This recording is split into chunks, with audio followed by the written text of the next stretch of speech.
Today's episode is brought to you by The Last Corn Dog. Drop the beat.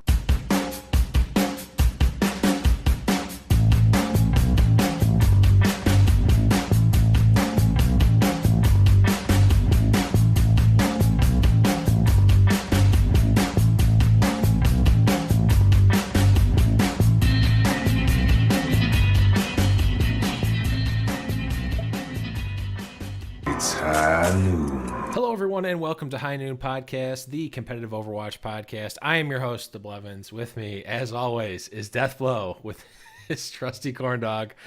And also joining us today, our most returningest guest host, Mr. Hexagrams. What is up? Is that a real corn dog? It doesn't look like it's a the right corn dog. size. It looks No, like it's a a corn mini dog. corn dog. That Yeah, is I've not. gotta- That's I've not gotta eat state this. fair regulation. It was frozen before I made it. It is frozen, and it has but yeah, it's a real bacon corn and dog. cheese in it. Yeah. So Somehow that's offensive. Like, corn dogs are fine on their own. Why does everything have to get bacon and cheese thrown on it? Jeez. It doesn't. I mean, At a nothing- certain point, it doesn't make everything better. You know, like it's fine to have food that doesn't have bacon on it. all right, well, since we're completely off the rails a half a second into this, like we barely said our names out loud and we're already off the rails. I gotta say, I'm surprised you like corn dogs, because I know during the match was the first time myself or the Blevins had ever eaten a corn dog in real life. Really? And we were never. both expecting bad experiences, but they weren't that bad. I gotta say. Oh no, I've been born in lived in the northern Midwest my whole life, man. Those are staples at county fairs. Yeah, us coastern elites don't we can't be bothered with corn dogs. Yeah, if you live on the coastal Lake Erie, you're just not getting the corn dogs. I didn't say which coast. Too highbrow for battering up your dog. Huh? No, we just bacon wrap it. We're already so far down the rabbit hole. I don't even know how to... I mean, this is kind of par for the course whenever you ask me on the show. That's True. true. I talk about Overwatch way too often that when I get a chance to I'm totally all over it. It's true. Well, everyone is obviously here for Hexagrams movie night, so let's just roll right into it and talk about what we did. Hex, do you have any new movie watches or anything on the docket? 1 second, I want to look something up real quick. But yeah, I watched Wind River like 4 times. It is by the same guy who wrote Sicario, if you ever saw Sicario, and he did Hell or High Water, which are both amazing movies. But it was his directorial debut. Anyway, so it's really good, and there's problems with it, but you should definitely watch Wind River because Jeremy Renner is in it, and he's amazing, and so is the other. Oh, never mind. But yeah, it's really good. It's about a murder that happens on an Indian reservation. If you like Sicario at all, I saw the preview for that. yeah, if you like Sicario at all, it's got the same vibe. It's not the same director, so the visuals aren't going to be quite as good, but it's desolate, horrifying landscape. But I watched it 4 times because I was still trying to figure out what am I supposed to take away from this? And I guess your takeaway is just depression, essentially. So in my book, that's a good movie. So I liked it. And then I just been rewatching Deadwood because I don't know, something about the cowboy era and just that show's just perfectly written anyway. It's one of the best TV shows ever made. So I got back from OWPS exactly a week ago today. And I've mostly just been ordering food and watching TV. So it's been a great week. You really can't ask for much more than that. But No, and it's I don't know what I would do without you, Hex, because I've just got to say I would not know who Jeremy Renner is if you didn't just make me Google him. So thanks for that. It's Hawkeye, man. Come on. It's one of those actors on sight, but you don't know his name. He's great. He's great in everything. You should watch a lot of the stuff he does. I definitely know what Hawkeye is. All right, so now I need to see. Before we go too deep into the things Deathblow hates, and we're gonna make all the listeners hate him for hating them, I'll talk about what I did this week. So obviously we had Contenders. Myself and the Blevins hung out at his apartment. We hung out at Blevins' apartment to watch the match. Unfortunately, my prediction did not come true. Otherwise, though, it's been a pretty light week for me, other than the haircut that you might be able to see if you're watching on YouTube. Just kind of been working and getting ready. I've got a camping trip next weekend, so that's when all my fun's coming up.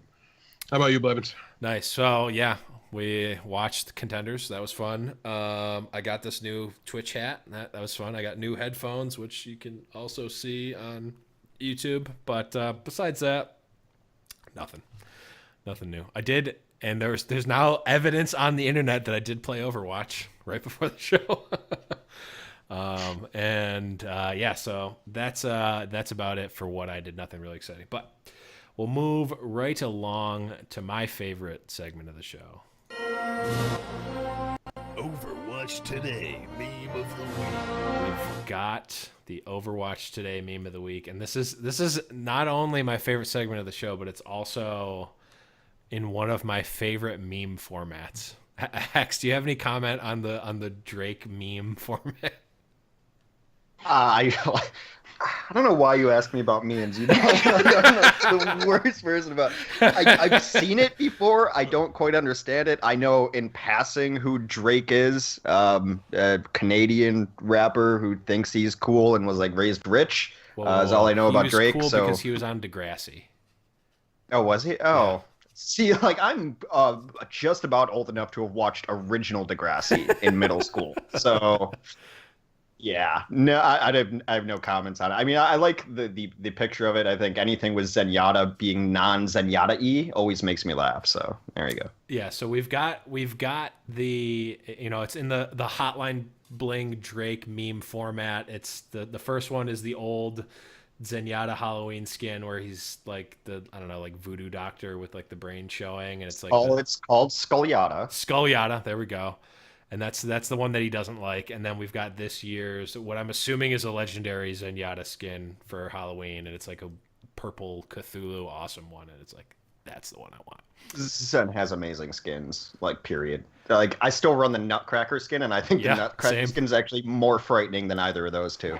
Yeah, it definitely is. The dead eyes and the grin, like oh god.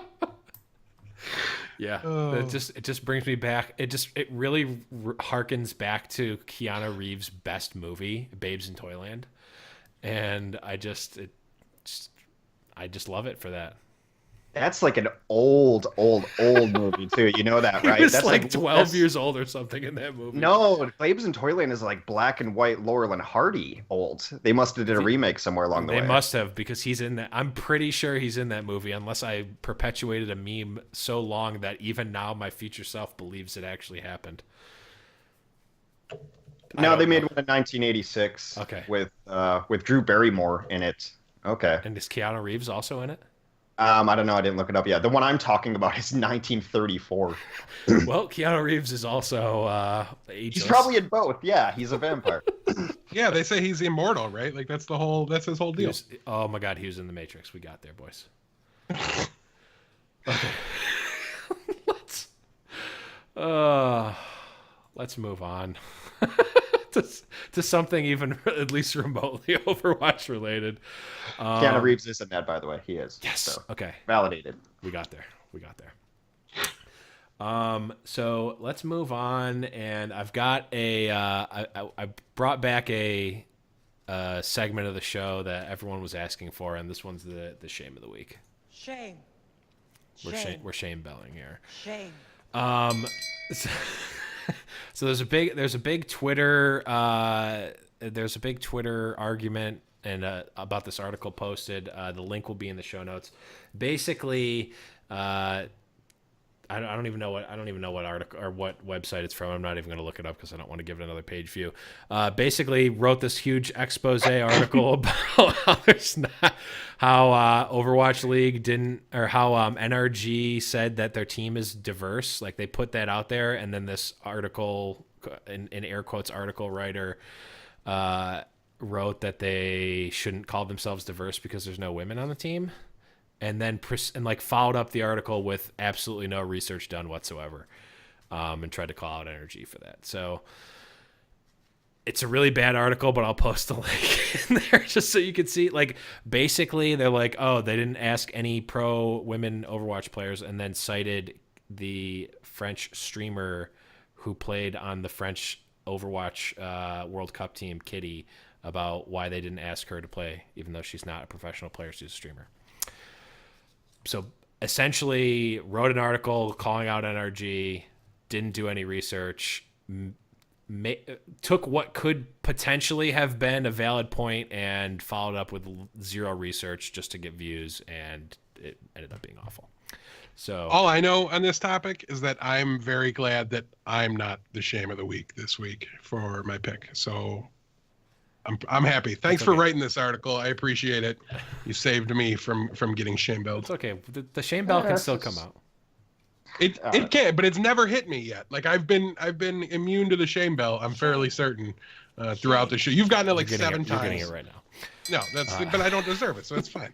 First of all, this is one of those sites that like anyone can write at, and they'll pay you like per word, and it's garbage. Essentially garbage. You don't have to be a writer to write it. Yeah, it's very odd. Second of all, there is a pro player. She's in China, and she is a Mercy specialist, 133. She plays on Lucky Future, so if you're going to watch the OGN show match coming up, then you'll be able to see her if they play her. Lucky Future did much better when they didn't run Fair Mercy with their 2 specialists in it. So, I mean, there are Overwatch pro players. Look, the entire industry is and is not a meritocracy, and there's people who are going to have to work harder than other people to get jobs and to get tryouts. It's just kind of how life is. So this forced diversity, again, maybe I'm just crotchety old man. I think it's garbage to force diversity into things. Like, let the people who are good at things do the things. And yeah, it's tough for women in esports in general, but yeah, the article's trash. You're right. This is my entire point. I agree. Right. And I agree wholeheartedly. And like, we won't go on to it on the show because it's off topic, but like they're probably, I would even say it is definitely harder for women in esports and in gaming. Like, I would agree with that. And like, I don't disagree with that point. It's that this article was written so poorly that it actually takes away from that point. Cause like it brings out, and what was even worse and what brought this to my attention was that the like author's Twitter responses were just as bad as the article itself. Like, he only responded to like the like very clear trolls, like with like sarcastic responses, and then like Jacob Wolf, Alicus, and like some other people like had actually Alicus didn't have a well written out response. He just wrote this article as garbage.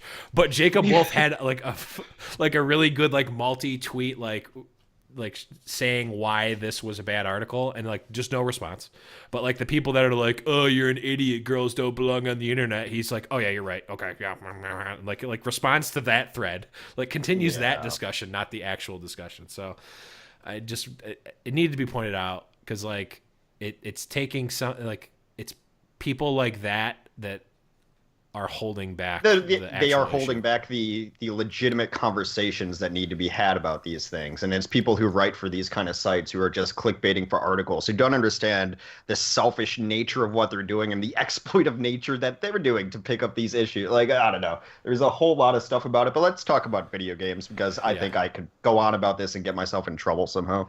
Yeah, we'll put it as a second fake podcast. It's the Blevins Hexagrams social video game podcast.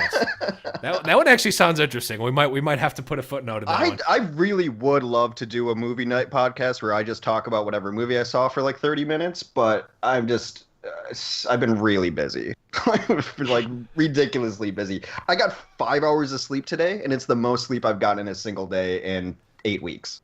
Nice. Well, it was good. If there's one thing I've learned from the philosopher, that one Red Bull ad I saw in college, it's that no one looks back and thinks, man, I wish I slept more.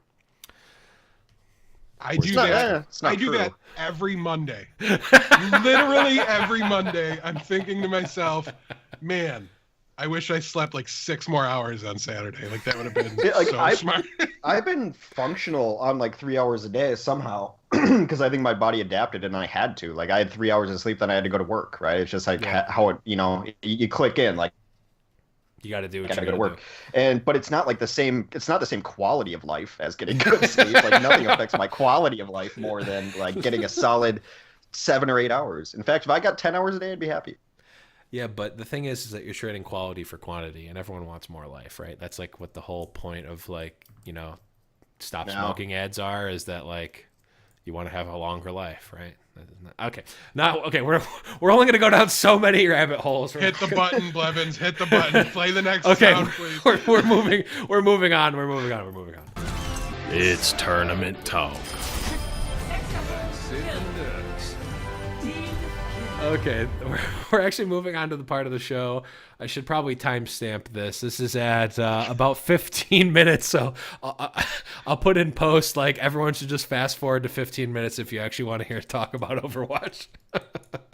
But we did have the conclusion of the NA and EU playoffs, and we'll start with the with the NA playoffs because we get to see gonna get cold. we get to see because Deathblow's corn dog is gonna get cold, and B, I think it was a little bit less exciting overall. But we will start off right in the first match of the first round of the playoffs. We saw Envy take down Deathblow's beloved corn dogs 3-0. Phonography. Never forget. Okay, I got this. They cheated.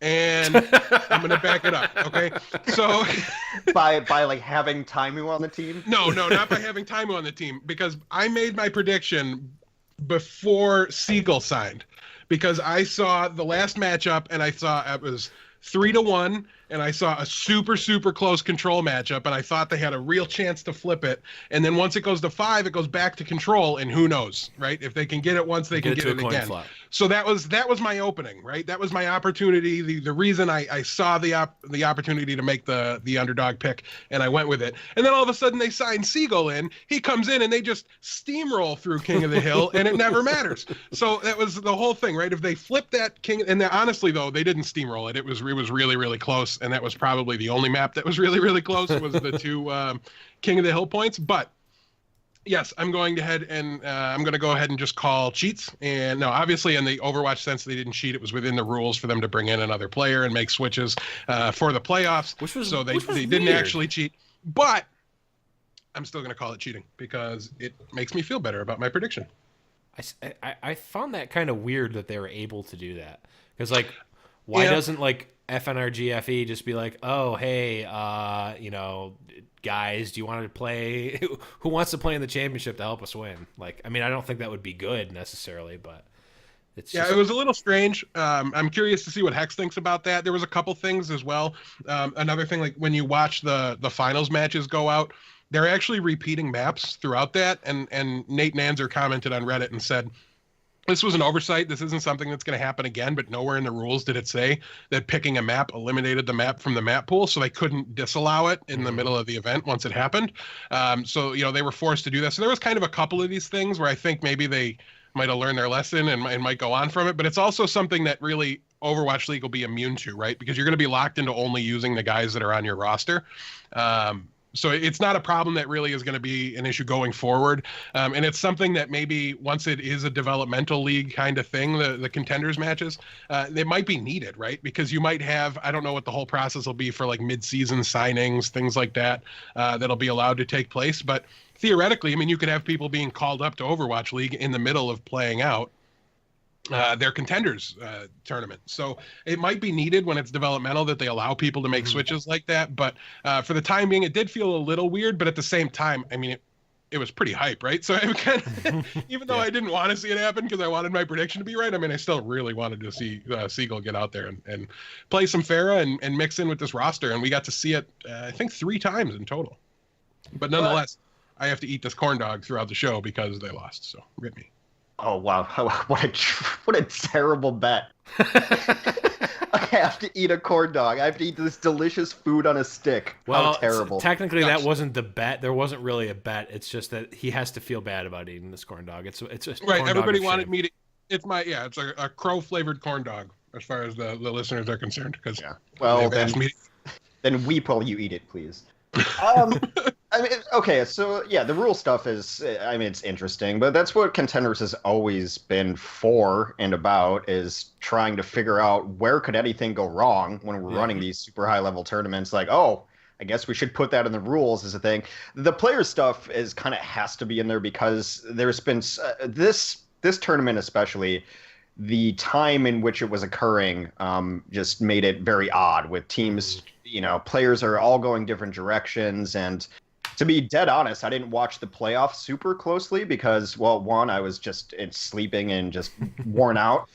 2, I watched the grand finals very closely. I knew that was going to be much more important. But 3, like, you're not really going to see these teams as a whole moving forward. So like it was hard for me to get ultra invested in it. As much as I love Overwatch, and I still checked some of it out, I just wasn't watching with it with as keen of an eye as I generally do. But you'll see Envy continue to go forward, maybe some of Misfits, but you'll see these players throughout the league. But it was just very difficult for me to like really be like, oh, I got to check out every second of this VOD and practice cast it, which I generally do to like really get into the VOD with knowing that like, well, this FaZe team isn't going to be together. These FN or GFE guys aren't going to be together. So I mean, it was almost too sad to watch. But Envy, God, man, the rich just get richer, and not only like adding a player like Siegel on that team, who I think is maybe overlooked, and maybe people who haven't watched competitive for a while still kind of forget about Siegel. But his projectile is just godly. He's got god tier projectile, and beyond that, I think you'll see players start being added to these teams who are considered brains,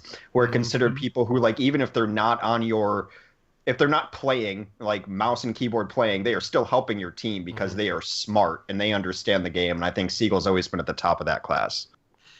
Yeah, and I also think not only does he have just the crazy good skill cap and the mechanical skill to play the projectile heroes and all those things, I think it really represented a big need on their roster. Like, as good as they've been, they've always operated on exceptions, right? Like, you will constantly see them play Roadhog, no matter how bad the rest of the world seems to think it is and refuses to play it.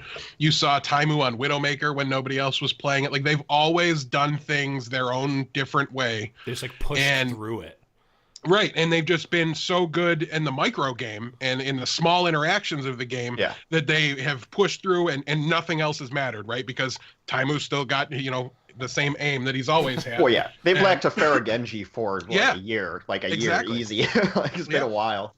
So not only is it just a crazy high skill cap character, player filling the role, it fits perfectly, right? Like, the two things he plays best and is best known for are the two things that they drastically needed. So I think that was honestly a brilliant signing by them, and really kind of helps me think they have a very good chance to, take down the title in the first season of the Overwatch League. And definitely they're going to have to be one of the favorites on paper, along with London and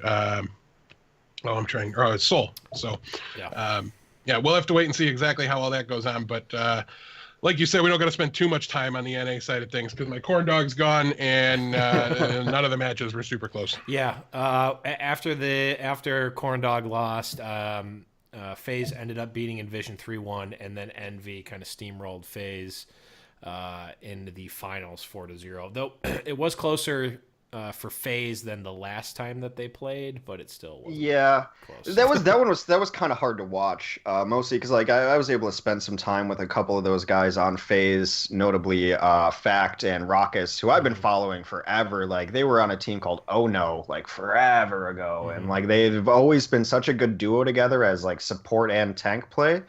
And like I was able to spend some time with him in the World Cup, but then every time the camera would pan to Fact Fiction, I'm like, oh, he just hates his life right now. They just looked beaten. They looked really beaten. Yeah. Even the casters did a good job of like, Mitch picks up on that. He's like, come on, boys, where's the fire? I wish I could do a good Mitch accent. I mean, I can. I'm just not going to grace you with it. Come on. You've got to now. Not going to happen, boys.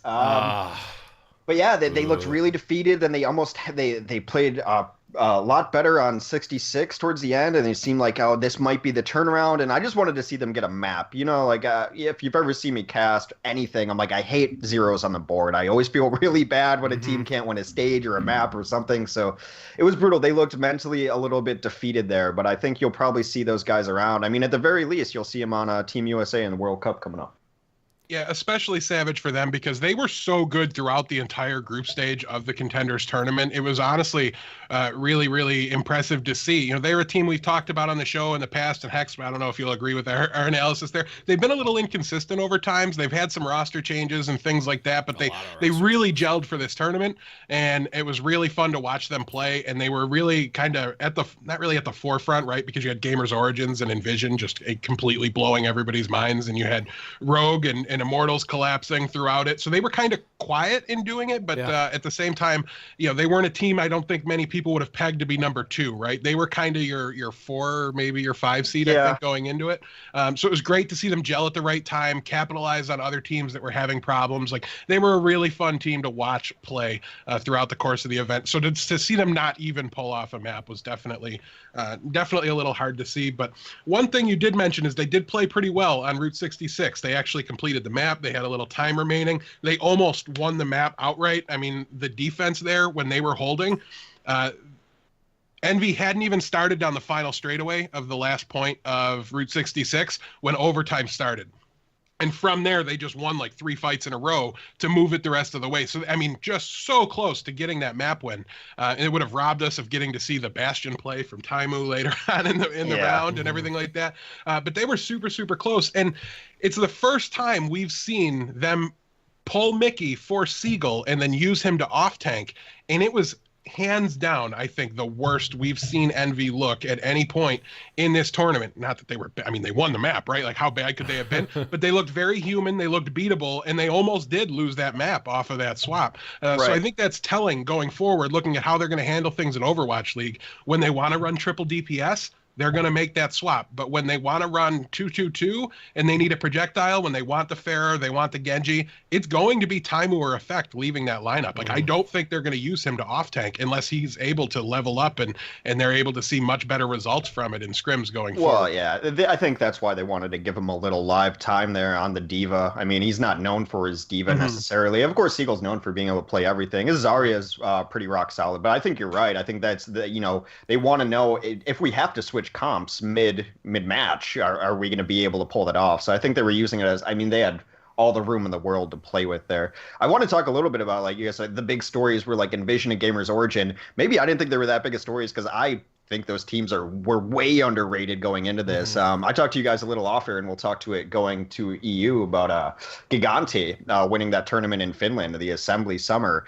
The team they played in the finals was Gamers Origin, and Gamers Origin rolled through that tournament as well. Granted, it was a lot of just local Finland talent and whatnot, not the top tier teams, but just watching them play, you got a sense that they were putting things together and that they were understanding things that maybe other teams weren't. So I wasn't super surprised by it. And Envision, I've always thought could do well because even amongst my colleagues, I've even sometimes mocked for it. I think Saney is so underrated in what he brings to a team, and that he plays everything. He's this rock solid veteran presence. And of course I have bias because I hung out with him and had a couple drinks with him once. So like everyone, like, that's the one way to get on my good side, is just hang out with me for 5 minutes. I'm so easily swayed. But I think what he did in Contender Season 0 just spoke very well of how good those teams could be. And then the fall off at the high end, I thought could definitely happen because there's all those teams expect so much out of themselves and the players and going forward to get into league, that I knew when some of the news was breaking that it wasn't going to happen, that could mentally strain some of these teams. And seeing some of that fall off wasn't all that surprising. Yeah, I don't think the fall-offs, I didn't necessarily expect Rogue and Immortals to not make it into the finals. Like, that definitely, I'd be lying if I said I wasn't surprised by that. But that didn't surprise me as much as, to us, from where we were sitting, and I didn't see any of that land that you're referencing from Gamers Origins and things like that. So they were relatively unknown, and I went on a little bit of a tirade about how I was really upset that they bought their way into this tournament when it should have gone to on the Envision side. I'm like, why doesn't LG Evil just take it? Like, they're the better team. It doesn't make any sense. They just get to pay for it. Like, I was pretty upset about it because I don't like the buying and selling of spots. And I understand that from a moral aspect, but business wise, it was Liquid's team to sell. So like, they earned it. They earned that, so they were able to sell it. Like, that's how it works. I don't blame the orgs for it at all. I just, and that's why I'm so happy about the league and how formal everything is going to be with that, because it's going to really take that completely out of it and just kind of formalize everything to the Major League Sporting, format that I'm very used to and very comfortable with. And it wasn't even like I wasn't mad at the organizations. I was just more mad that it was allowed to happen. You know what I mean? But I did kind of take it out on the the teams that made their way in and snuck in there. But it did not take me long to take it back. The first week they won their matches, and we were, I apologize. And, we went from there. So they were definitely a surprise. I think the reason Gamers Origins was so hype was because just the Doomfist. Like nobody was playing Doomfist near as well as Leaf was at the beginning of that tournament. But in the tournament I'm talking about that no one watched in Finland, it was on the Doomfist patch. It was unlocked. It was totally fine. It was on live servers. So I watched Leaf wreck people with the Doomfist. It was the first weekend that he was available and open, and he was playing it so well that it did not surprise me. Furthermore, and we'll maybe talk about this another podcast that I get to derail you guys on. The Western scene, in my opinion, is behind right now on the meta because Doomfist is that good. He is that good if you can run him well. After watching 6 weeks of China and Doomfist being so prevalent in that region, Doomfist and McCree, if you have players who can play both of them, is an unstoppable combo if you can pull it off right. So I think that the Western teams are a bit behind. Yeah, they way overreacted. I thought I didn't expect Doomfist to disappear completely when they changed the hitboxes around a little bit. In the West. But yeah, so I definitely agree with you there. Like, I don't know why we're not seeing it run anymore, but even Gamers Origins backed off of it very considerably, which was surprising to me. But yeah, we'll have to wait and see exactly how things play out because I tend to agree with you. I think those one-shot heroes, I mean, a little bit like you hear that Widowmaker shot go off and all of a sudden your positioning game has to change. Everything has to go different for you. Excuse me 1 second. But yeah, as soon as you hear like that Widow shot, you have to completely change your positioning and where you're standing and everything. I feel that same way when I'm playing, when I hear that wind up on the fist, you know, and I'm just like, oh God, where is he? I don't even know. I got to get out of here. It's not even that. Like it's one shot and then like combo stuff. If you see the top tier Doomfist play it, he's able to get like 3 kills. It's like a Genji blade because he starts off just knocking someone into a wall, and then he's got 700 casually health. Just jumps in the air, slams someone, then another uppercut, and then it's all cooled down again, and he does it again. Like the best Doomfists are the ones who are getting 3 kills like every initiation. And of course, you have to support that. And then you run a McCree with it, too, to finish off any damage. Like, that rising uppercut is just a skeet shot for McCree now. Just put them in the air and then plunk. The only good answer to it is a Pharah. And the thing is, he crushes tanks, too. Like, you want to run a Reinhardt into this? Good luck. You're going to get blown through. Shields mean nothing to the Doomfist. You will see. I think you'll see projectile players pick him up. I feel like he's a projectile hero. It's just that he's the projectile himself. It's not, it's just, right. But the best players we saw on it were actually like the Genji players who picked up Doomfist in China. Yeah, that's exactly who we've kind of been calling should play Doomfist back when he was good and seeing a lot of play. And it's one thing I've mentioned. It's like I can't play Doomfist for the exact same reason that I can't play Genji. It's same. Because when I'm within melee range of somebody, like my head explodes. I can't track to save my life. I have no idea where anybody is. Teammates, enemies, it doesn't matter. They're too close. I've never put me back on Zenyatta. Up on the high ground, way in the back, like just pew pew pew pew pew. Constantly. Like, that's me. Linkser played a little bit of it at Assembly, so that's why I really do think that it will be the Genji players who pick up Doomfist. Yeah, we'll definitely agree there. Seagull Doomfist.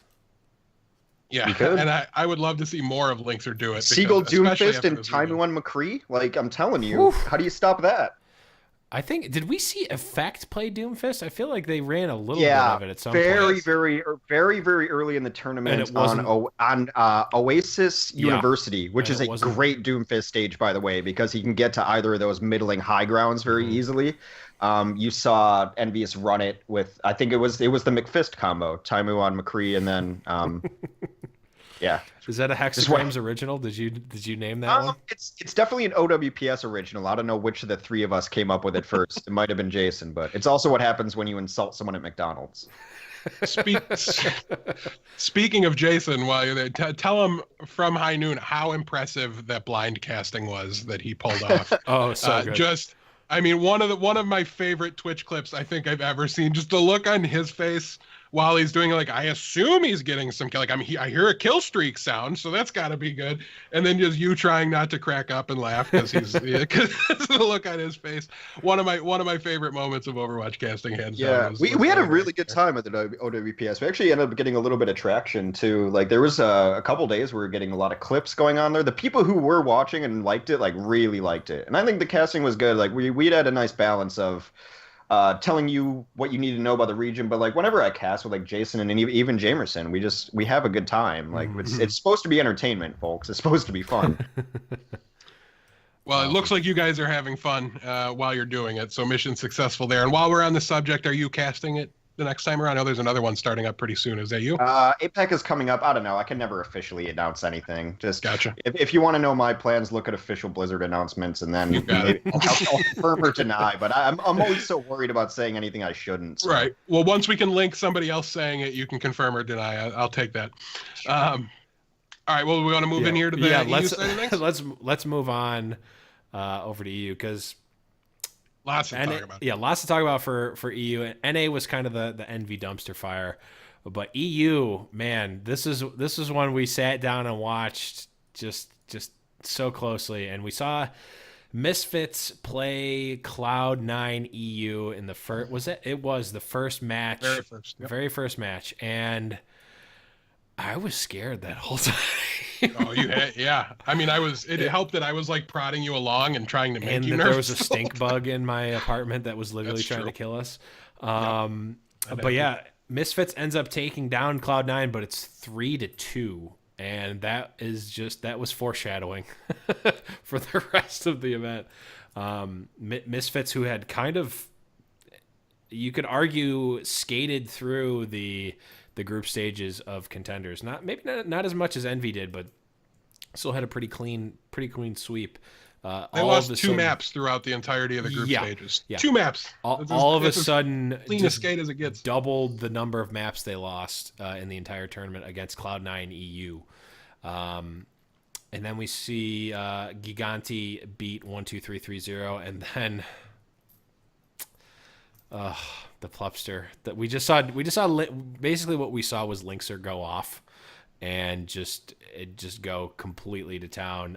Giganti ends up upsetting Misfits 4-3 in the finals. And because I can still taste my crow-flavored corn dog, I just want to point out that I did call that after, and I didn't do it before the Cloud9 game, right? But once that happened, I looked right at Blevins and I said, if they can't put Cloud9 away, I don't think they can beat Giganti. A couple things. I think Misfits Cloud9, I think, was more about Misfits than it was about Cloud9. Mm-hmm. I think there were definitely some nerves there. I worry a little bit about Logix because as good as he has been at online events and playing as well as he was, and no one was a bigger Logix fan in Season 0 than I was. I mean, I was just digging up stats on the guy, and I called him at one point the best tracer in the West, and it wasn't even close. But I think at LAN, at World Cup, he wasn't like amazing, but that's partly because of his team. But I think he showed some nerves, and those are pulse bombs that Logix generally hits, and those are pulse bombs that Misfits relies on to swing the game. So definitely could be some nerves from him. He's a young guy, so that's totally understandable. But again, just like I wish I was like at Contenders for at least a day so I could have had this on paper. But everyone was so stunned the first day when Giganti came out and did what they did. And I wasn't. I had Giganti going very far in this tournament, if not winning. Mostly, again, because I saw them at LAN. And I had a conversation with a couple of the guys about like, what because they'd been struggling up until that point. Like they had just been NIP, then RIP. And like I was like, what's going on? And I think, I don't want to like give all the answers to what they talked about, but I think they figured out what was wrong. At least they agreed with me. So obviously I think they're right. What they needed to do to fix the problems they had, because they were just rebuilding the roster, right? And they rebuilt it, and then they tried to still kind of run it the same way they did for RIP or for NIP. And it wasn't the same roster. You weren't triple tank heavy. I mean, you had to play differently, and I think they were still trying to adjust to who they needed to give the most support to, who was going to be the stars on this team, and what they need to do to play. And I watched them figure it out game after game at Assembly, and I knew that coming into this that I would have them no lower than second place. And also, please, teams, stop picking maps where Fraggy can run Reinhardt. Like, that's just a death sentence, and it always has been. And then you know what would be really good to counter Reinhardt? Doomfist would be really good to counter Reinhardt. He's a direct counter to Reinhardt. So I think they were expecting maybe Logix to be that counter to Reinhardt, because Tracer can do a good job of it too. But at some point, like, I was not surprised at how well Giganti played at all. Having spoken to those guys and just having seen them play at LAN recently, and they are ice water in the veins at LAN too. They do not get nervous. They support each other. So I wasn't surprised actually at all. The things you're talking about are a lot of the same things Fraggy himself talked about when we had him on the show last week. And we were talking to him, and we asked him outright, what is it going to take after you dispatch 1, 2, 3 in the first round, what is it going to take for you to be able to beat Misfits in the finals, assuming they get there? And his honest answer was just play our game. Like, I think we win that matchup. They were very confident. He didn't say anything to mean like, there was anything wrong with Misfits, but he cited their LAN experience. He goes, we're very experienced on LAN. And they went into this tournament and this playoffs confident and ready to go. And it showed, and you could see it. And, I think it's funny. And another thing, and it's driving me nuts now, because like everybody seems so on board with it, right? Like, obviously Fraggy's one of the best Reinhardts in the world, right? But like, he told us he's only had one team contact him for Overwatch League 1, and he's still in the processes of discussing things with them.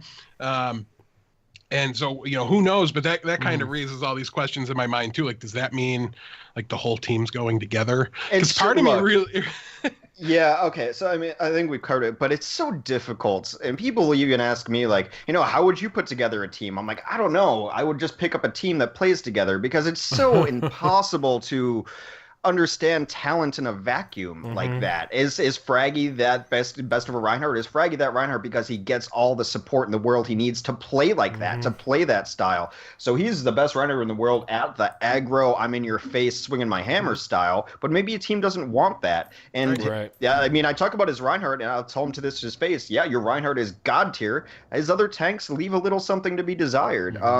I think that team really figured it out when they figured out, hey, why did we pick up Linkser if we're not going to let him be our all-star? If we're not going to let him play everything he needs and give him all the support in the world to go off, then what was the point of picking up Lynx? So I think they figured that out. But all these talks about this player didn't get an offer, that player didn't get an offer, I don't think a lot of people giving GMs, consultants across the board, myself included, know what they're doing, because it's so impossible to try to gauge this talent by itself and in a vacuum and how it's going to work. Like, you have to understand, you need to start getting coaches in here who are like, this is the style we're going to run, and this player fits that style. You need Belichick's in this league. You need like Andy Reid's, like, this is my style and I'm going to get players to run this style. And I think that there's no shortage of talent in this league, but I think people aren't going to figure it out necessarily in the first season of OWL. I think it's going to end up becoming a GM's and a coach's league, and then there will be star players, of course, but I think Overwatch is such a team game, and you need all 6 people on the same page playing the exact same style and knowing what to do. And that's why Envy's so good. I mean, not to just keep talking, but Envy's been the same 3 core guys forever, and this was even before Taimu. It's been Coco, Chips, and Harry for the beginning of time. So you've had both supports and your main tank on the same team forever, and you can tell the game-winning fight on Route 66. I wish they would have like broken this down a little more. The leap in from Winston comes in over the top, and the half second, not even half second, the microsecond before he hits the ground, they EMP the Zen, and then the Zen just dies, just because he gets landed on the Winston, and there's his 50 health gone, and it happens in the blink of an eye. But it is so easy for Envy to do, and they've been doing it in every tournament forever, where I'm going to boop up this Reinhardt and you shatter underneath it, which is an insanely difficult play, and then they do it like it's nothing because they have that coordination and timing. And I think trying to build a team out of like, this is a good player, that's a good player, this is a good player, doesn't work. And I think you saw it with the World Cup team. The USA World Cup team, they picked players, and this is, it's Kai, of course. They picked players who worked well together, period. And it wasn't necessarily, well, why did this player not get picked? Why did this player not get picked? It's because they all liked working together, and they all played really well together. So I think it's so difficult when you talk about didn't get a tryout to think about, I mean, yes, they're a talented player, but will it work for that team or what that team's going for? You have to ask yourself these questions before you start just knocking people for being incompetent. Yeah. Right. And I think like one of the other things that I was thinking about just like in the shower, just like, this kind of makes sense, is like right now, everyone, obviously there are exceptions, but pretty much everyone that plays Overwatch at a professional level has the same amount of experience. Like if you're 25 or if you're 15, you've been playing Overwatch the same amount of time. It's not like in traditional sports or, anything else where like, okay, a 25-year-old has been playing for 10 more years than a 15-year-old. So obviously like while the 25-year-old might be at the end of their career, they're going to have something more than the 15-year-old. right now we're at the inception of a sport, so that's just not Yeah. the case. So like, I mean, it's not like 100% true, but the time difference between these players it doesn't really matter because how the patches change everything. Because exactly. like Cool Matt's been in like beta 0, Sure. and you have like most of the LGE team was not, and they're like just playing at the super highest tournament level for a while. Matt has been playing for as long as anyone, so Right. but I think you're right that it's a negligible time difference. Right. And from like I'm going to invest at the minimum a $50,000 salary plus all the other stuff that goes on top of that into someone, and I want to build a team that's going to be around for 5, 10, 15, who knows how many years. Like, okay, like if I'm going in blind and we've already figured out basically that like, okay, well, we can have 6 of the best players, but they never played together, so it doesn't really matter. Like, given that, it's like, well, I'm going to invest in the 17-year-old versus the 27-year-old, like, unless there's just a huge gap. And even if there is, like, I could see, like, not necessarily wanting an older player versus a younger player just for that reason. Yeah, I mean, I think if I were doing tryouts, I would do like 2 days of just like interviews before I even watched gameplay on people, just to understand like their mindset and how they view the game. And do you view the game the same way that the other players view the game? What do you think should happen in this situation? I would like mostly just do VOD review, because at this level, I expect everyone to be able to execute mechanically, up to a certain point. Of course, there will always be godly exceptions, just people who've been playing way longer. And I mean, of course, we all think of Taimu when it comes to that. But I think most importantly is you don't have to have the best Widow in the world on your team to be able to win if everyone wants to do the exact same thing in the same way. And also, I mean, part of it is, do you like each other? There's been so many teams trying to cobble together that there's been so much internal strife since day 0 of Overwatch, of just like drama here, drama there. Why isn't this person on a team? It's like, well, they just cause drama everywhere. That's why. And so like you need those 6 players who like each other. And I think that, again, I always go back to like the World Cup USA team. If you hung out with those guys, they all really liked each other. And the same thing about the UK team. They all enjoyed hanging out with each other. I was gonna say, those guys, the UK team, looked like they were having so much fun through all their pre-recorded stuff. And that's what they're Christopher just was like, saying on the show. yeah, too. they're just talking smack. They're super confident. They don't care. Like, they're just having a really good time with it. And those are the guys that are most fun to watch. That was on camera. You should have seen them off camera. Right. And one thing I want to point out and highlight that you said, I love what you brought up about coaches, about how the scene needs more coaches that are like, no, I have. And by the way, I caught your positive comment about the Patriots. That's your one, no more. Dude, I don't care about the Patriots right now. You watching my Eagles? 4-1, rocking the league. Looking really good. I played Carson Wentz in fantasy yesterday, and I'm gonna lose anyways. So it you're didn't help welcome. me too much. Come on. But to my dad, no less. But anyways, enough football. I love that you brought that up, because and I always bring it up, and with the caveat that like my team's not really worth mentioning, but it's just my personal experience with it. Like, I'm finally starting to work with a new coach, and the guy.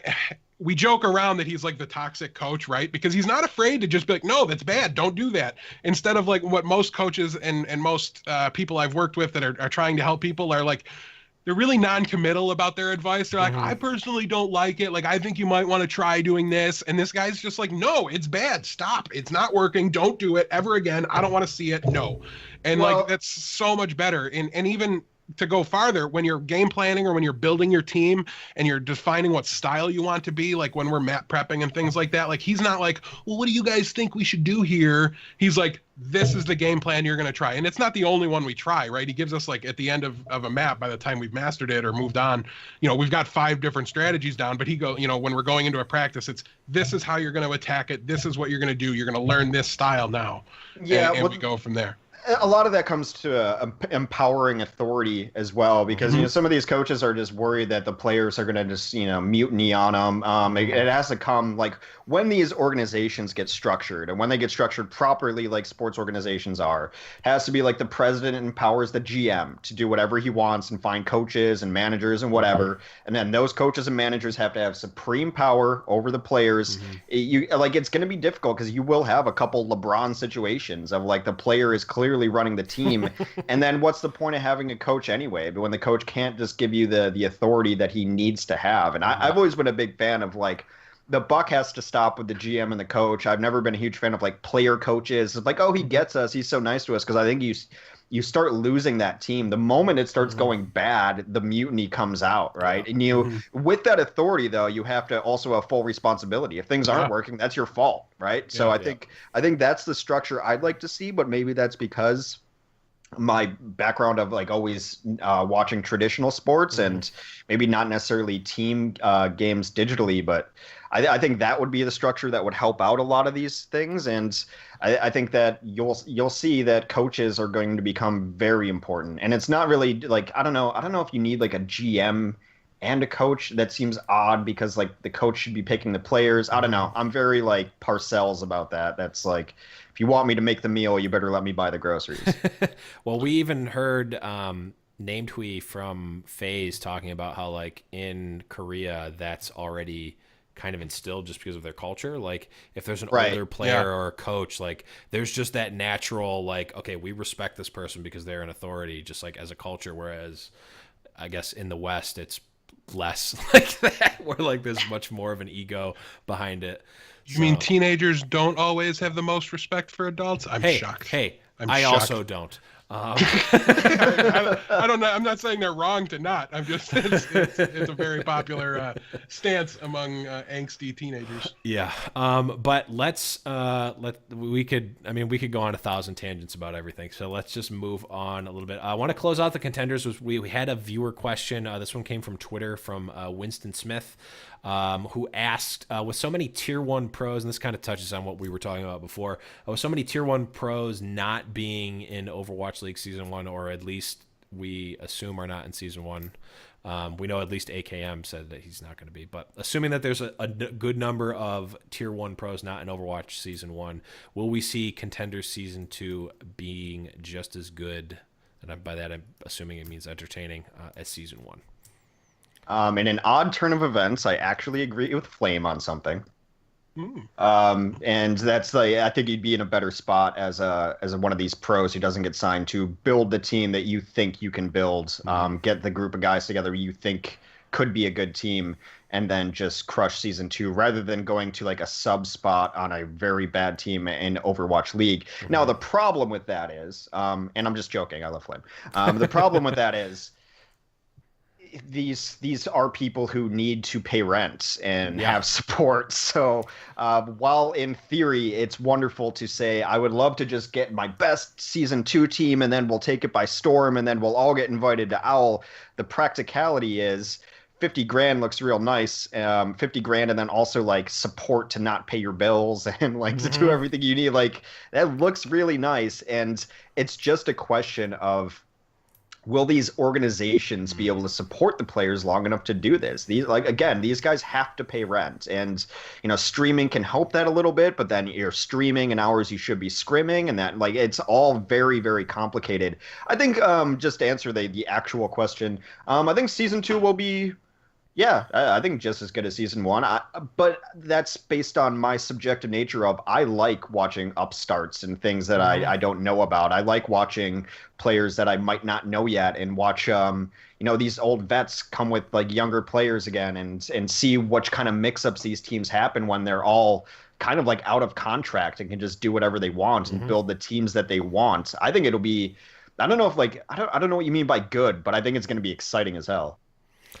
Yeah, and I think there's even a decent chance, I'll even go a little farther with that. I think there's a decent chance if you were to take Season 1 and Season 2 after they're both done and remove the names and the commentary of them, like referencing who they are and the teams and things like that, and you just watch, maybe the commentary switches, like calling out every McCree, and you know what I mean, stuff like that, and you take anonymity to it, you might have a higher quality of matchups, right? Because you look at like the NA finals here, and you've got 3-0, 3-1, 4-0, and we're done, and we're out of there. And there's a decent chance that like the number 1 team in Season 2 won't have as big a gap as Envy did between them and okay, but there is a difference between a good matchup where it's like close and then good Overwatch. There's such a thing as bad Overwatch and watching people play kind of like sloppy.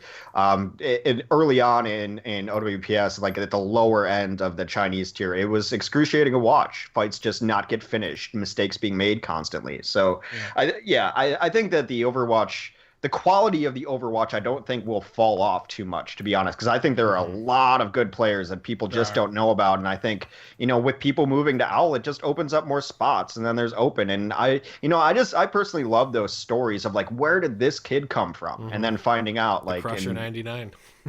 Well, yeah, I mean, I know it's a meme, but exactly. There've been a couple players who've already kind of come up that way that have been really fun to watch.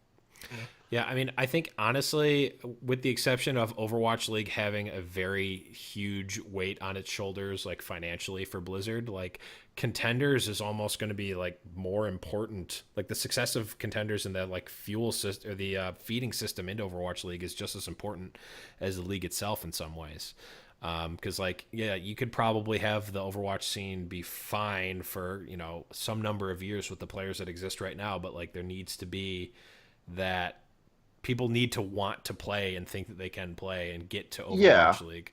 Well, you always need that feeder system too, because as players get older, and there's some definitely oldish players in Overwatch right now, especially considering esports, they've been around for a while. They're going to move into coaching and front office positions and things like that, which is awesome to be able to say that they're going to move into front office positions. But then you're going to need people, and I don't think you can get like the best evaluation of someone just based on their SR. Like you need to see them in tournament play and how are they working with their teams, and also they need the experience of working with teams constantly. You don't gain all that much in a solo queue. You need that 6v6 constant structure. I think the structure is the most important, and probably it's absolutely the most important thing on how well the league goes, because this league is not going to be dependent on 1 year of viewership numbers. It's going to be dependent on 4 years of does it sustain itself? Right. And grow. Yeah. Is it an ecosystem or is it just a one-off? And hopefully, I mean, Exactly. obviously they're trying for it to be an ecosystem, so let's hope for that. But I guess this section kind of blurred into the break it down, but I'll just throw the drop in there. Oh, let's break it down! We had some actual announcements and some leaks, some of which were leaked by High Noon Podcast, or not leaked. I guess it wouldn't technically be a leak. It would be You broke the story. Broke the story. You're journalists. Yes. But this story we didn't break. It was the announcement of the Dallas team. They are Dallas Fuel. And this is where, for legal reasons, we can't cut to it, but we really wanted to cut to a clip of Metallica singing "Give me fuel, give me fire, give me that which I desire." Say that. It's the first thing I thought of constantly was just fuel. Give me fuel, give me fire. Don't say those last 2 words. We're gonna have to. No DMCA, please. Hexagram sounds just enough like Metallica, where we get sued. He can do a Mitch Leslie and a Mitch Hedberg, or not Mitch Hedberg. Okay. What's his name? Not Mitch. Well, I can do it, Mitch Hedberg too, but also James Hetfield. James Hetfield. I am going to get clowned by Sign 9. Do you for saying Mitch Hedberg was the lead singer of Metallica? Is that Shane Bell worthy? I'm asking Hexagrams because. No, because it's a really funny image. So, so that's like an anti Shane Bell. I get a protection Shane Bell right now. Shane Bell, Divine Shield. Yes, yeah, I do. But yeah, so Dallas Fuel is the team for Dallas, which is Envy. So technically, the only officially announced player. No, false. They announced it. Did they announce it? Okay. They put it on their Twitter that is now officially the team. So that's enough for me to say, they said that this is now your team in Dallas or whatever it was. I don't remember the exact quote. But now the entire Envy roster is, I'm going to call it, officially announced for Dallas. I mean, it was just a formality. Right. Which, as an Eagles fan, just breaks my heart. They're even running like Dallas Cowboys colors too. Like, I want to root for them. Twisting the knife. And like, there's a Philly team, X. Yeah, I know. But I wanted it to be the Philadelphia No, but team. it's so ingrained in me that I have to just root against Dallas. Everything Dallas, I have to root against. So now it hurts. You're talking to somebody that's gone on countless anti-Boston Overwatch tangents, and they don't have a player announced, they don't have a coach announced, they don't have anything, and I hate them with the burning fire of 1,000 suns. So that old school built-in rivalry is real, and I love that it's carrying over for me into this. It's going to help so much, just getting me me very hyped about certain games and things like that. Yeah, I mean, I think it's to our point we've talked about on this podcast before. Like having cities and traditional sports kind of attachments only helps this all. So, like our visceral reactions are real here. Yeah. And speaking of visceral reactions, that Genji skin and just the logo and colors and everything, just like, oh my, just it looks pretty great. It's so good. It's so good. Shanghai, I thought looked even better to be, but people are kind of skipping over that one. You know, Shanghai.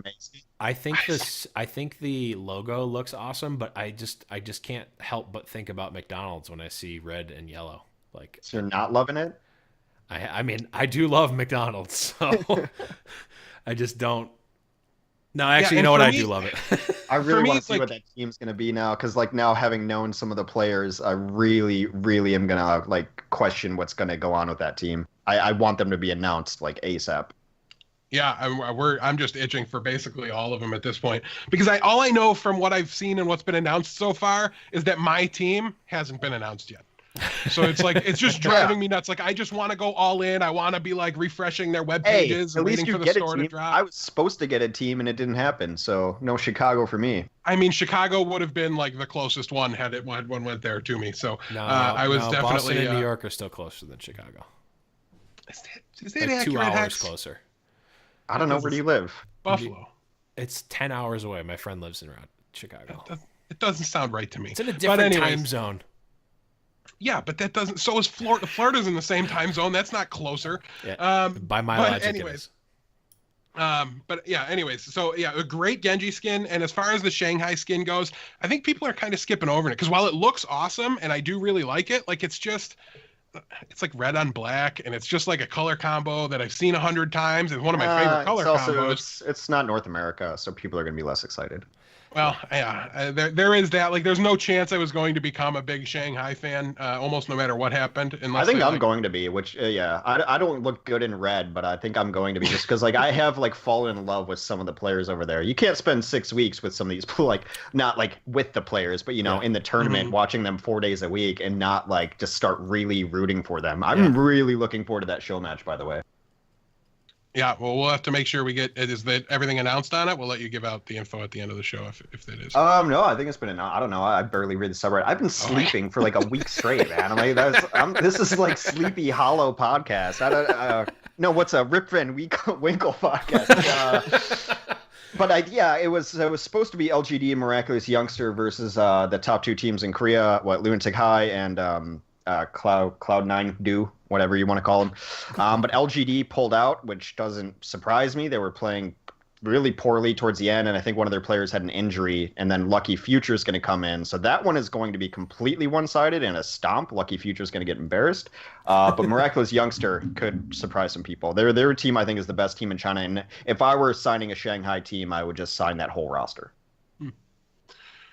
Well, moving on a little bit here, as we do have some other kind of brand news here that we're going to talk about. Like we said, we did break some of these here. Only one of these I think we can claim credit for. We obviously had the assist from Thornrain to get the news out on, oh my God, which one was it?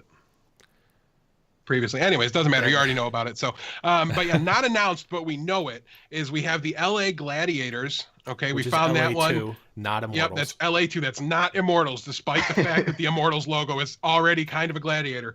How great of a troll is that? The best troll ever. I cannot wait for that rivalry to happen. I hope it's like Gladiators and Spartans or something like that. Right. It should just be like Gladiators and Immortals, or like Spartans and Immortals. Immortals is one of the only names that I like actually liked in esports for a while. I'm like, that's just a cool name. How much of a troll would it be if LA Immortals had to be Gladiators and then LA2 rebranded to Immortals? It's like, you have to change your brand. It has to be something that you didn't have. It doesn't have to be something that no one had. It's like, the other team should just Boston Envious, like. Probably the only greater troll that could have come out of that name combination. But the other one that we do know, and I saw it and I missed it, so props to Reddit. I think it was one of Captain Planet's guys that dug a little deeper, paid more attention to detail than I did when he saw it, and was able to get the announcement out there. New York Excelsior will be the name of the New York City team. That's a name. I want to know what their mascot is before I pass judgment, and their color schema. I need to know these things. Yes, that will definitely matter. The Excelsior, it just doesn't roll off the tongue to me, right? Like it's just a little clumsy. NYXL is probably as good as it's gonna get. No, LAG, man. Team Lag. LA Gladiators abbreviation is LAG, and I love that. No, I mean as good as it's going to get for that team. Oh, yeah, that's probably what you'll have to call it. No. It just sounds like a Harry Potter spell. Yeah, it's a little queer. It's a little queer, a little weird. And it's just, I don't know, but it makes a little sense. Like it's in the motto for New York State, and it's just, there's a tie in there. I don't know. It's just, I wouldn't want to pick. I'm not. Yeah. Is somebody an Excelsior? It doesn't make sense. Yeah, it's I don't know. I'm not in love with it. I mean, I understand what it means. It's like, I don't know. I think people are conflating with what it actually is to like Excalibur and like wizardry spells, but I can't even think of a good way to abbreviate it if I'm calling it. I don't know. I think you just have to go Excelsior. That's terrible. Oh God, it's all light consonants and there's 3 of them in a row. Yeah, it's definitely not the a little Mets, sloppy. Is all I have to say.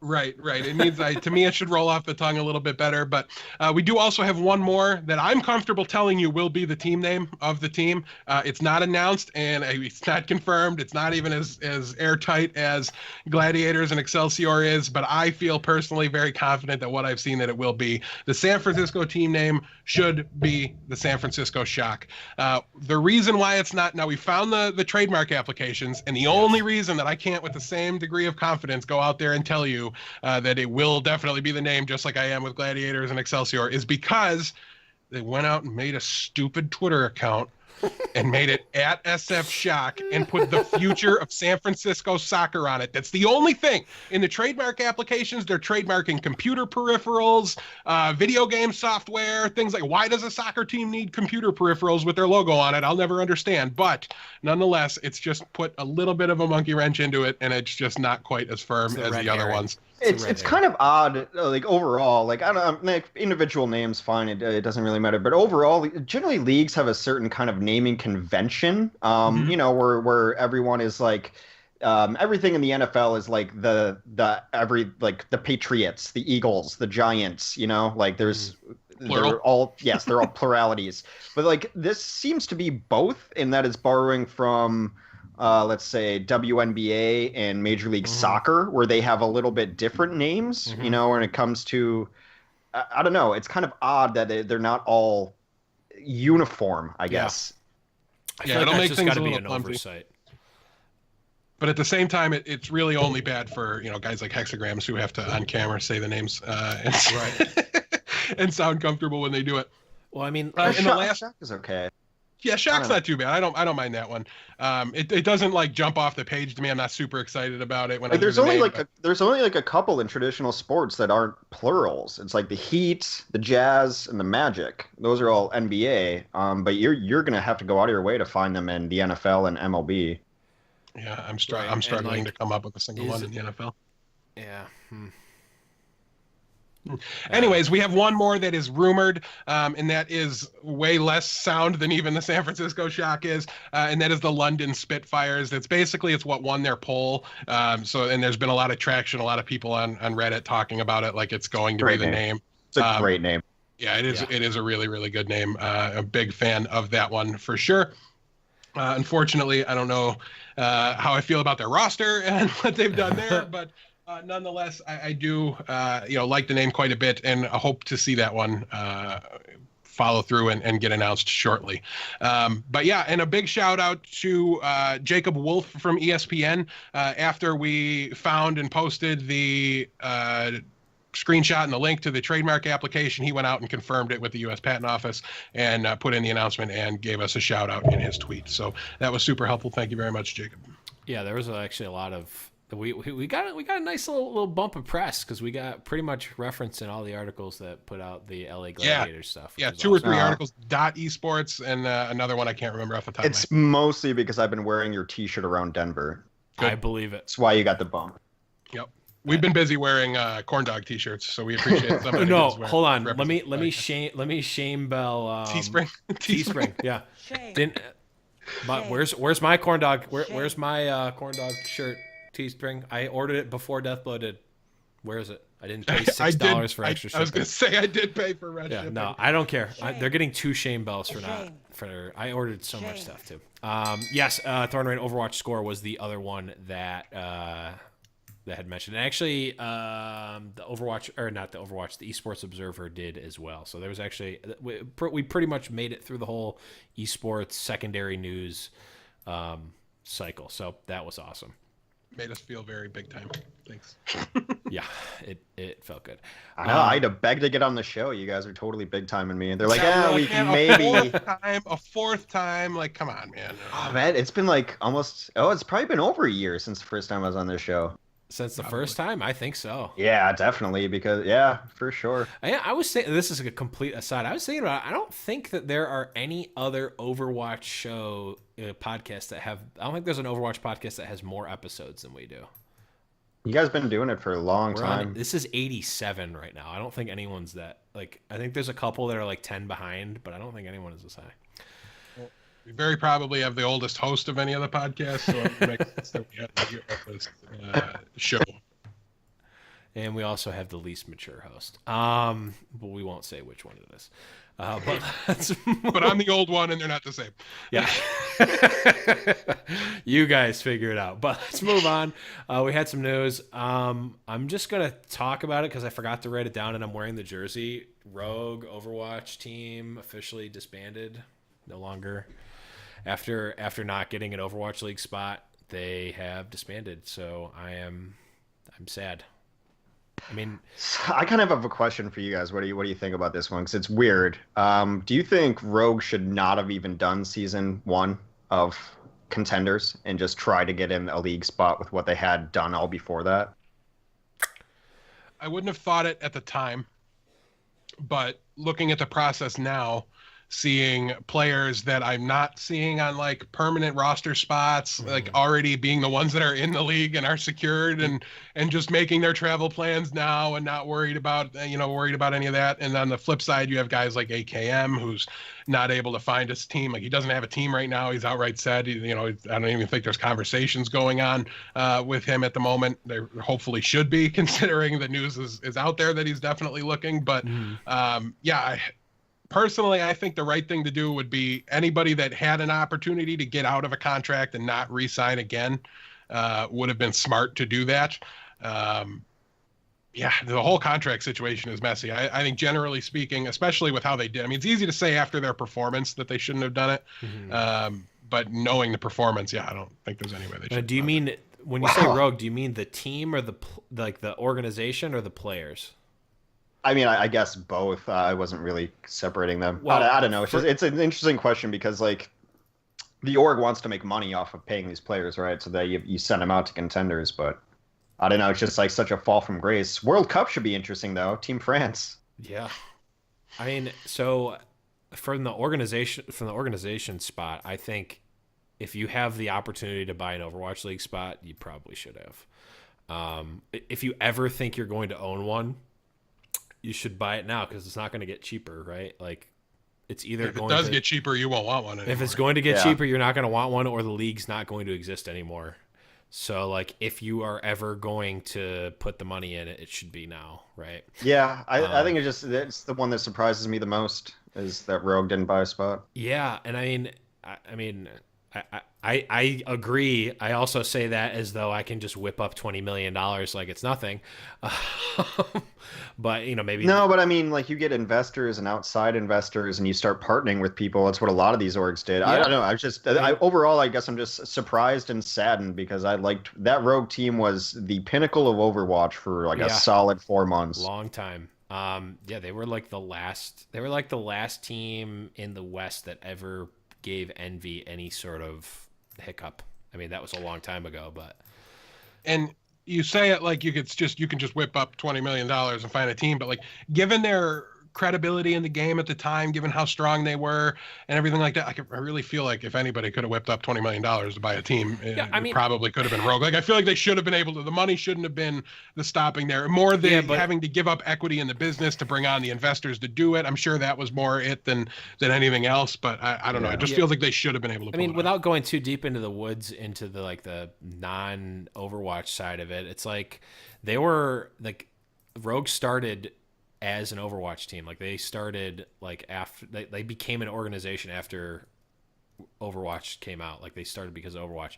It's not like Immortals or Cloud9 or Optic where like they had a dedicated brand that has been around for like years and have like a fan base and whatnot. Like from an investor standpoint, especially investors that don't like that just like know about esports and not about Overwatch. Like Overwatch is not a proven commodity yet from an investor standpoint. And like the Overwatch League, if I were an investor that didn't know anything about esports and was just looking at money, like I would be hesitant for something like this, especially if I'm an old crotchety guy that doesn't understand esports. So like from Rogue standpoint, just looking at Rogue as an organization, like I think that they would actually be harder to get. It would be harder for them to get money, but that's a conversation for another time when we have our Overwatch finance podcast starting. I will not be on that one. I can't do basic. I'll get Manny on a call for that one. So he's much more qualified than I am. So actually, that's actually a really good idea. Maybe we'll do that.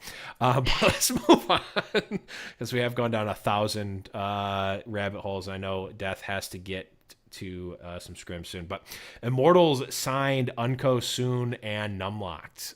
Hex, what are your thoughts on that signing for Immortals? Soon is a little surprising. Even as much as I love Tracers and he was the best Tracer in the world, I think he can regain form. Unco is no brainer to me. I think as much as I think that if you're going to be a good team right now in Overwatch, you have to have a good Tracer or just get out, like go home. I think the same can be said that your Zen has to be one of the exceptional Zens who can defend himself and kill as well. Like the kill potential from the top end Zenyatas is so much better than the mid-tier Zenyatas. So that doesn't make I'm not worried about it. Numlocked, it's very hard to gauge, Reinhardt and main tank play in a vacuum because it's so much about the support your team gets. I think he's fine, and he's a really smart guy who's been around the scene forever. So that's an interesting signing. But yeah, I think they all look good. I would look for Soon to regain his form though, because from going to one of the best Tracers in the world to relatively shut down in a couple situations, he's got to find that old gear. I've always considered Numlocked like the Chris Bosh of Overwatch. Like he's a really solid player and he contributes to the team, but he's never going to be like the all-star. He's like a very good player. What? For your tank, that's fine. Yeah. We'll take Chris Bosh. I bet Chris Bosh plays Reinhardt in real life. And if you're looking for any validation for what Hex said about the Zenyatta player, like go watch Shaz in the finals of the EU. He was one of the standout players and really even shouted up by the casters as just somebody that really like stood on their head and obviously along with Linkser who stole the show a little bit. Shaz was a breakout player in that finals. Literally like hands down won one of the points on the. You look at season 0, you had Boombox. Like the Zens have been carrying. Yeah, and they're constantly super important. That's why we talked about San Francisco a little bit and how I had my reservations about. Not that Sleepy's a bad player. It's that I don't know him well enough to know if he's a bad player or know if he's a standout player that's going to be able to do the things that I would want my Zenyatta player to do. But we can kind of save that conversation a little bit more, as we were hoping to have been airing a Sleepy interview this week, but it looks like that had to get postponed. I think he just made it out to LA like yesterday or something like that. So keep an eye on that. We might have a double interview week coming up soon or something like that, but I don't think there's going to be one this week. So there might be. I got a response back from Twitter, but we'll keep that on. We'll keep that on the down low for now. And moving right along, we've got LA2, aka the Gladiators, at least allegedly. We confirmed it. Has allegedly hired former Kungarna coach DePay and as their head coach, and Bish as well as Bishu. Any thoughts on this one, Death? Kungarna obviously is a team that played at a high level, and really those guys knew what they were doing. I think they won matches where they were mechanically outgunned on the field, but their team strategy and their plan got them through the match, and they were able to do really well. It's not a headliner name, it's not anybody that I would be overly excited if that was my team and I'd pick them, but it's not anybody that's going to make me shy away from them either.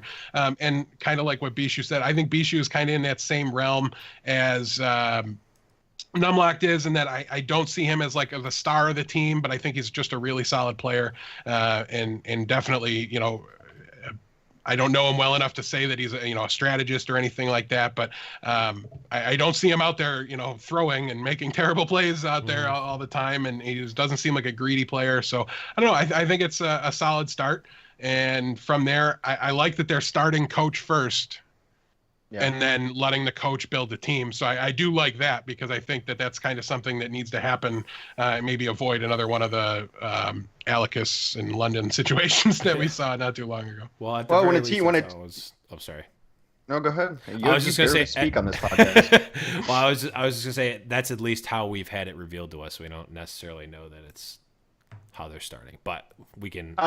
Just briefly, when a team outperforms their potential, where else are you going to give credit but the coach? So that makes a ton of sense. You see it all the time in like college football, where these small schools are just killing it, and then they lose their coach because he was the reason they were doing it.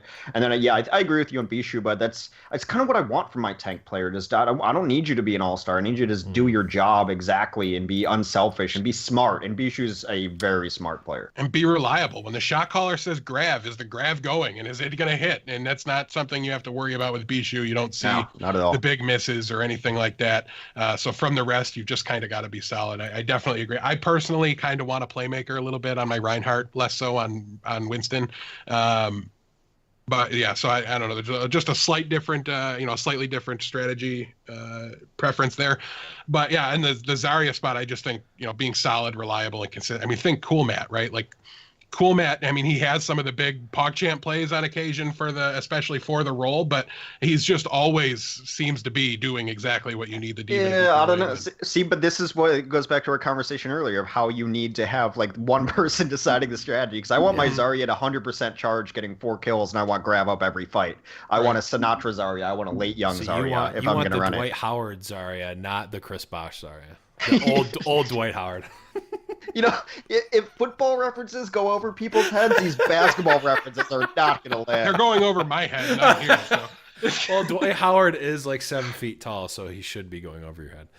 Although I will say, I've been amazed. Not one viewer complaint about sports references in the history of the show. So we don't get too much. Make a sports no one watches my episodes, is why.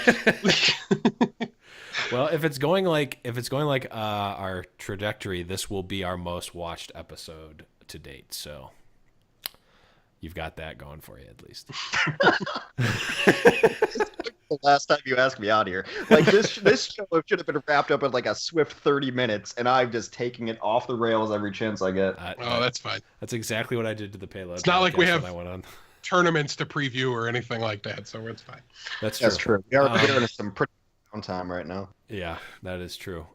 So next piece of news we have, Cheney will be playing with Envision during APAC, while Numlocked obviously is moving to LA. We won't talk too much about that one unless does anyone have like a particular note of that or okay.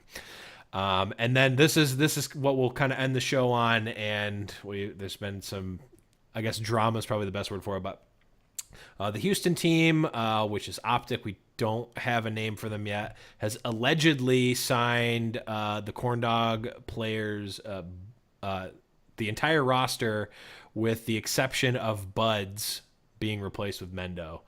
And this was leaked by Buds. Flame has also confirmed in his Discord that he has been working with Houston on a short-term basis, but he's not their GM. So we may see a second rising of the Corndog.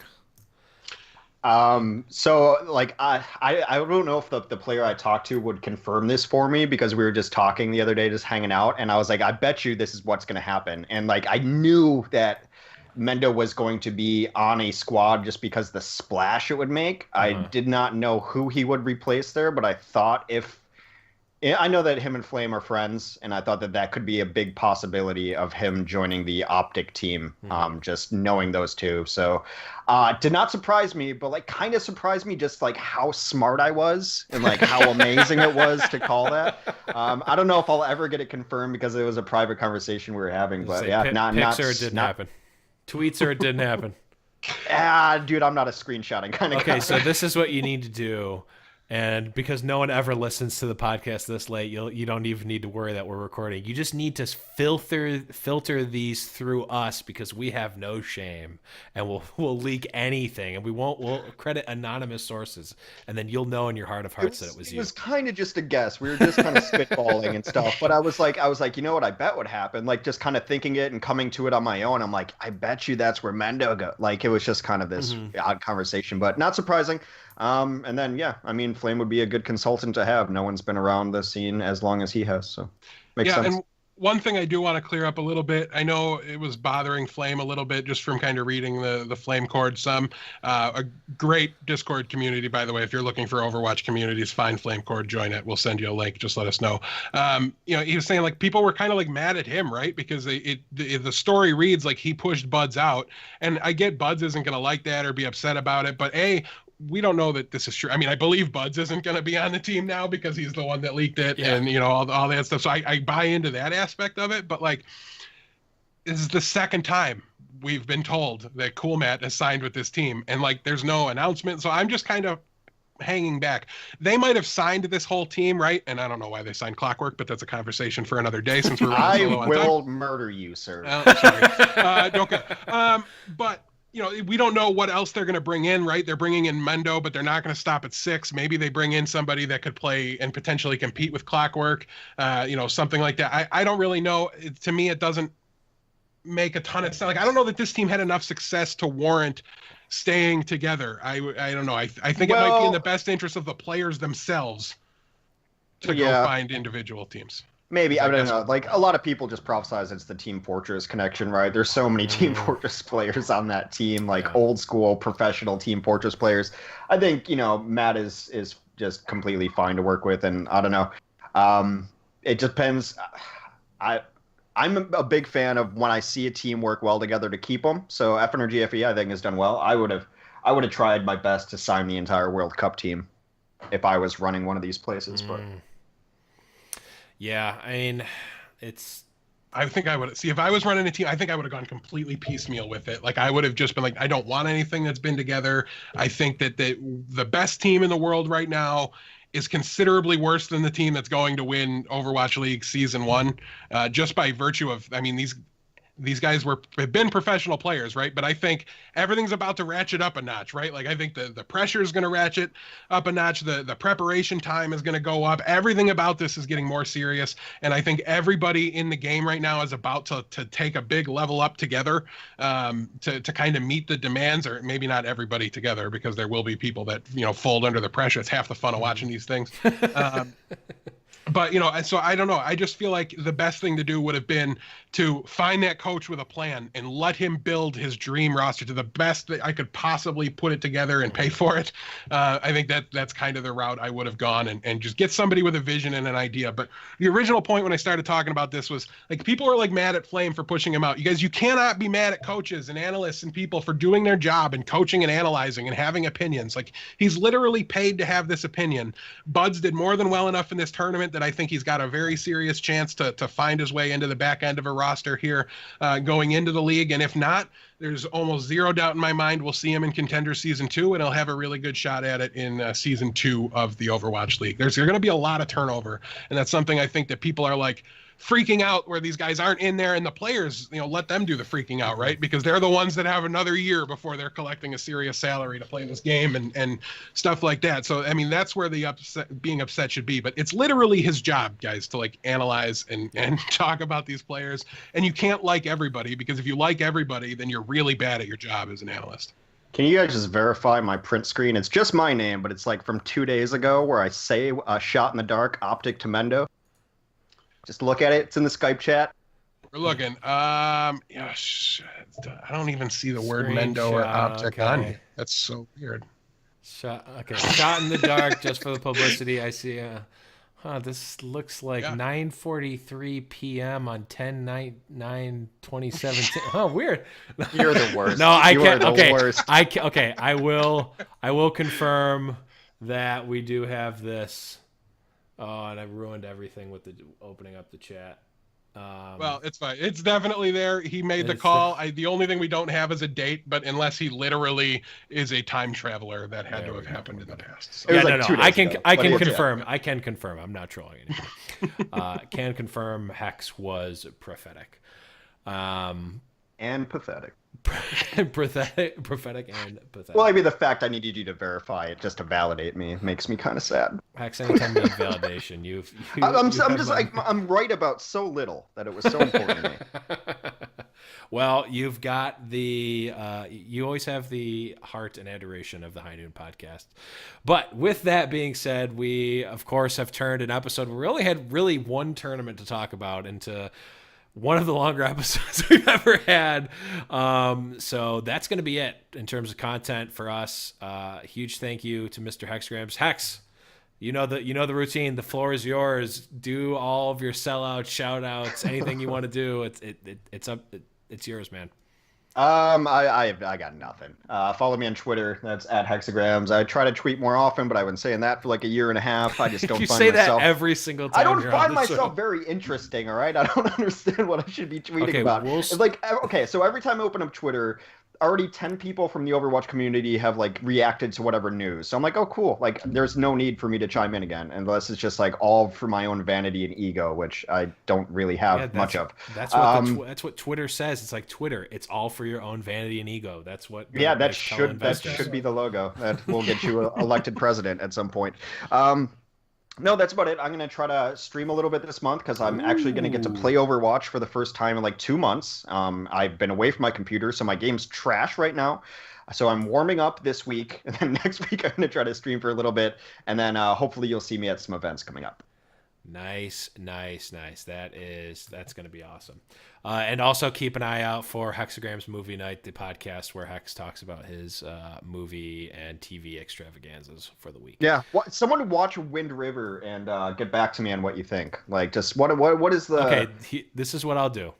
I'm going to watch Wind River because I kind of already wanted to see it anyway, and then we'll just talk about it, and I'll press record, and if it's good, we'll post it, and if it's not, we'll never talk about it again. All right, sounds good. All right, awesome. And I promise I will Google Wind River and find out if it's something I would spend 5 minutes watching. It looks kind of cool. That's gonna be it, guys. We're already way over again. Hexagrams, huge thanks. You're always welcome on the show, et cetera, et cetera. Thank you for sporting the awesome High Noon Podcast T-shirt in the Colorado area. Death, any last second shout outs or anything? No, we went too late for me to check on iTunes reviews, so I'll just say if you want to reach out to the show, if you want to contact us, join our Discord server. You can find links to do all of these things over on highnoonpodcast.com. Also, please do leave us any iTunes reviews you can, preferably 5-star. We will read out anything you put on there, so if you want to make me say anything silly and stupid, that's a surefire way to do it. Just keep it safe for work, and we'll make sure we read that out. Yes, that's going to be it. I've got nothing else. Again, guys, you can always check us out on highnoonpodcast.com. Huge thanks again to Hexagrams for adding a little bit of color to the show. That's how I'll put it. Sure. Huge thanks to Matt Chirino for sponsoring our SoundCloud. All the SoundCloud listeners can thank them for that. Huge thanks to all the patrons. Head on over to patreon.com/highnoonpodcast if you would like to support us there. If not, just go to highnoonpodcast.com, join the Discord. Our Discord's actually been kind of exploding in terms of people talking. Like we had 5 or 6 people, including us, just talking constantly during the tournament. So the live tournament talk, we've got a sports section, we've got a little bit of something for everyone. But yeah, definitely join that. Except for Patriots fans. Except for Patriots fans, they go right in the garbage, which is where I am. But that's going to be it, guys. Last but not least, huge thanks to Adam Hoek for the awesome outro music that you are going to hear. But again, guys, that's going to be it for Deathblow and Hexagrams. I am the Blevins, and remember, it's High Noon. Got his boots and he put on his hat. Threw the coin away that same day. It's in his past and he's not looking back. He says, finding mine now guides my way.